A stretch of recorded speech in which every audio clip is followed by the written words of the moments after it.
This guy shows us his night routine after driving for hours. First, he starts by making some dinner. He adds flour. Breaks 2 eggs. Add water. Add some oil. And mixes it.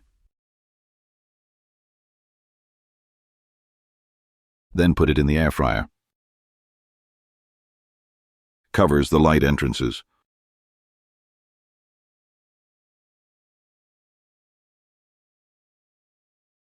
Sneezes. And then takes his phone to watch some videos.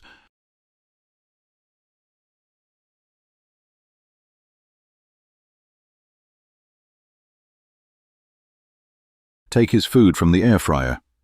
Take a slice. And eat it with ice cream. Then he washes teeth. And finally go to sleep.